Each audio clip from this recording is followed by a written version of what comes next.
का कोर्ट में जवाब देने वाले लोग थे, वो लोग हमारा पक्ष सही से नहीं रखा वहाँ पर। उसी का नतीजा है कि ये चौकीदार सब भुगत रहे हैं और अपने बचने के लिए चौकीदार को बलि का बकरा बना दिए। राजभवन में है और यहाँ पे जिस तरह से चौकीदारों को कुछ लोगों को हटाया गया है, इन लोग लगातार अनशन 23 नवंबर से लगातार यहाँ पे बैठे हुए हैं, लेकिन अभी तक इन लोगों को सरकार से किसी तरह का कोई वार्ता सामने नहीं आया है, जिस वजह से इन लोग अनिश्चितकालीन धरना प्रदर्शन में बैठे हुए हैं। यहाँ पे सर लोग हैं, इनसे हम जानने का प्रयास करते हैं। नमस्कार जी नमस्कार। आपका परिचय?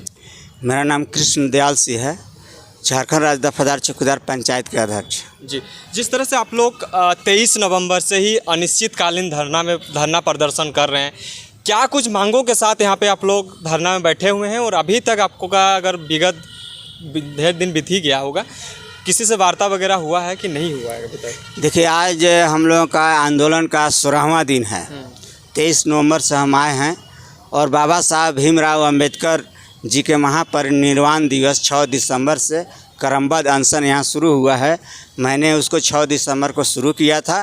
क्रमबद्ध अनशन का मतलब होता है कि 24 जो क्रमबद्ध अनशन शुरू करते हैं 24 घंटा रहते हैं, इसके बाद दूसरे आदमी शुरू करते हैं, इस तरह से क्रम चलते रहता है। तो ये जो हमारी मांग है उसमें प्रमुख है कि जिन चौकीदारों को सरकार कोर्ट के वोट में हटा दी है, उन चौकीदारों को पुनः योगदान कराने का आदेश सभी उपायुक्तों को दिया जाए। हमारी मांग है कि 1 जनवरी 1990 के पूर्व और बाद में सेवानिवृत्त चौकीदार दफादारों के आश्रितों की नियुक्ति पूर्व नियुक्ति प्रक्रिया के अनुसार की जाए और इस बाबत माननीय मुख्यमंत्री श्री हेमंत सोरेन जी से हमारी मांग है कि भारतीय संविधान के अनुच्छेद 16 के उप अनुच्छेद 4 की भावना के आलोक में तत्काल अध्यादेश जारी करें या झारखंड विधानसभा से झारखंड चौकीदार ग्राम संशोधन विधेयक 2023 पारित करें ताकि इनको न्याय मिल सके। हमारी मांग है कि सेवा विमुक्त और एवजी चौकीदारों के रिक्त पदों पर जिन जिलों में विज्ञापन निकाला गया है उसको तत्काल रोका जाए, उसको रद्द किया जाए और जहां नहीं निकला है उस पर रोक लगाने का आदेश दिया जाए। और इनको कैसे न्याय मिलेगा, अध्यादेश जारी करने में, इनका काम करने में क्या तकनीकी दिक्कत हो रही है, माननीय मुख्यमंत्री जी से हमारा अनुरोध है कि उसको वो दूर करें। और ये जो हम समस्या पैदा हुई है चौकीदारों के साथ झारखंड में, ये पूर्ववर्ती सरकार की देन है और पूर्ववर्ती सरकार में के प्रधान थे आदरणीय रघुवर दास जी और उन्हीं के समय का ये सारा मामला उलझा हुआ है। और जब हमारा मामला कोर्ट में चल रहा था तो जो उनके पदाधिकारी थे गृह विभाग के या जो गृह विभाग का कोर्ट में जवाब देने वाले लोग थे, वो लोग हमारा पक्ष सही से नहीं रखा वहाँ पर। उसी का नतीजा है कि ये चौकीदार सब भुगत रहे हैं और अपने बचने के लिए चौकीदार को बलि का बकरा बना दिए। आपके माध्यम से मैं यही कहना चाहता हूँ सरकार से कि आप ये जो चौकीदारी व्यवस्था में है 95% आदिवासी और मूल निवासी हैं और इनको आप न्याय नहीं देंगे तो किसको न्याय देंगे? सही बात है। जिस तरह से आप लोग 16वां दिन अभी आंदोलन कर रहे हैं, अनिश्चितकालीन धरना, वार्ता किसी से हुआ कि नहीं अभी तक? देखिए, अभी तक सरकार के कोई प्रतिनिधि यहाँ नहीं आए हैं, उनसे बातचीत नहीं हुई है।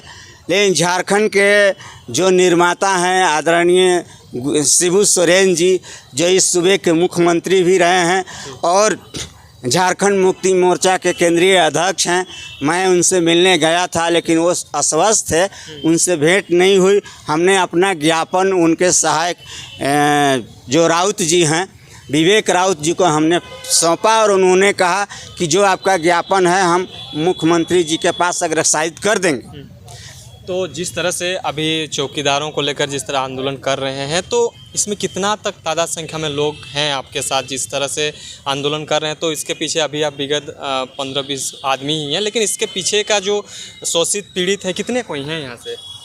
देखिए, यहाँ चौकीदार बहुत हैं और चूँकि 3 दिन से यहाँ वर्षा हो रही थी और 3 दिन से वर्षा हो रही थी, हम लोग जो व्यवस्था यहाँ रहने का किए हैं वो सारा सामान भीग गया था वर्षा से। ठंड बहुत पड़ रही थी, हमारे कुछ साथी बीमार भी पड़ गए, उनके सारे कपड़े लाते भीग गए थे, दूसरा कपड़ा नहीं था। तो तो ये जितना सामान आप देख रहे हैं बाहर में पड़ा हुआ है सब भीग गया था, यहाँ रहने लायक नहीं था। हम लोग चारों तरफ पानी भरल रहता था। तो इस ठंड में हम लोग डटे हुए हैं और चौकीदार सब इस आंदोलन में हैं, भारी तादाद में हैं।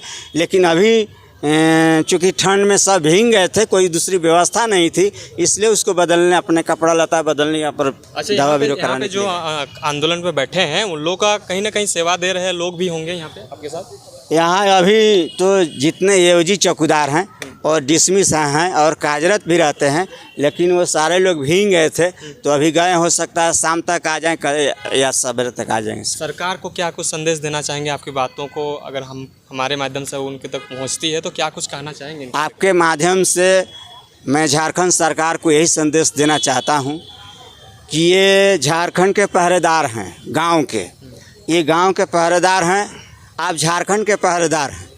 तो गांव के पहरेदार की जो समस्या है उसका समाधान आप जल्द से जल्द करिए। हम समझते हैं कि आपको झारखंड का समस्या समाधान करने में बहुत कुछ इनसे मदद मिलेगा। अच्छा, हेमंत सोरेन जी का ये 4 साल से विगत जो कार्यकाल रहा, आपको कैसा लगा? आप लोग जिस तरह से आंदोलन पे आंदोलन करते आए हैं, किस तरह का रहा? जिस तरह से अभी फिलहाल 2024 में इलेक्शन आने वाला है। देखिए, उनके काम का जहाँ तक आकलन का सवाल है, जो आप सवाल कर रहे हैं हमसे, तो आदरणीय हेमंत सोरेन जी ने कई काम, इन्होंने साहसी काम किया है और जो दबे कुचले वर्ग के लोग हैं उनको न्याय देने के लिए प्रयास किए हैं।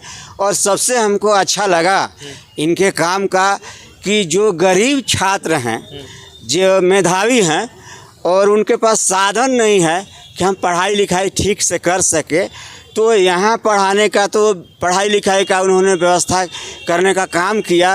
लेकिन विदेश में भी जो गरीब छात्रों को भेजने का उन्होंने काम किया, ये हमको बहुत अच्छा लगा। इससे जो हमारा पूरा देश कोरोना पीरियड में था, कोरोना पीरियड में भी इन्होंने अच्छा काम किया था। हम समझते हैं कि हम लोग तो किसी राजनीतिक दल से संबंधित नहीं हैं, लेकिन इस प्रदेश के नागरिक होने के चलते, यहाँ के वासी होने के चलते मैं कह सकता हूँ कि शिक्षा के क्षेत्र में, और जो अभी जो कैबिनेट पास किया कि जो सवर्ण वर्ग के भी छात्र हैं गरीब, उनको भी हम छात्रवृत्ति देंगे, जो मेधावी छात्र हैं उनको भी देंगे। तो ये शिक्षा के मामले में इनका अच्छा काम है। दूसरी बात मैं कह सकता हूँ कि ये जो गांव में जा रहे हैं, गांव लोगों के बीच में जा रहे हैं, जो सरकार की योजना है उसको गांव तक पहुंचा रहे हैं, ये भी अच्छा काम है। लेकिन ये जो योजना लेके गांव में जा रहे हैं, जिलों में जा रहे हैं, तो वो योजना धरातल पर उतर रही है कि नहीं उतर रही है, उसकी जानकारी चौकीदार दफदार से दूसरा कोई नहीं अच्छा दे सकता है। इसलिए नहीं दे सकता कि ये गांव में रहते हैं और सरकार के प्रतिनिधि हैं, उनके कर्मचारी हैं, इनकी ड्यूटी है कि गांव में क्या हो रहा है।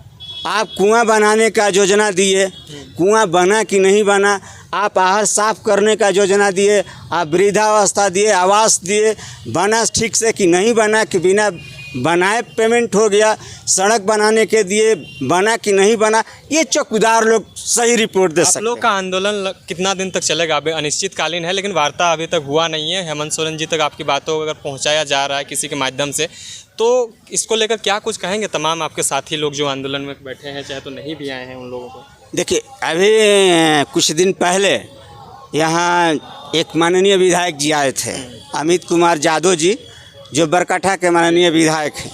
उन्होंने कहा कि सरकार को नई नियमावली बनानी चाहिए चौकीदार दफदारों की समस्याओं का समाधान करने के लिए, और हम इस आप लोगों के मांग से हम सहमत हैं। और सरकार अगर इसमें कोई कार्रवाई नहीं करती है तो हम जो सदन चलने वाला है यहाँ 15 दिसंबर से, उस समय तय नहीं हुआ था, तो बोले कि संभवतः अगर 15 दिसंबर से सदन चलती है तो हम उसमें मजबूती से इस सवाल को खड़ा करेंगे, सरकार को घेरेंगे। और हम समझते हैं कि अगर हेमंत सोरेन जी धरती पुत्र हैं और ये आदिवासी मूल निवासी ही सब चौकीदार दफदार हैं, अगर ये नहीं काम ही करेंगे तो बड़ी इन लोगों को मुश्किल होगी। ये बात वो विधायक जी बोले थे।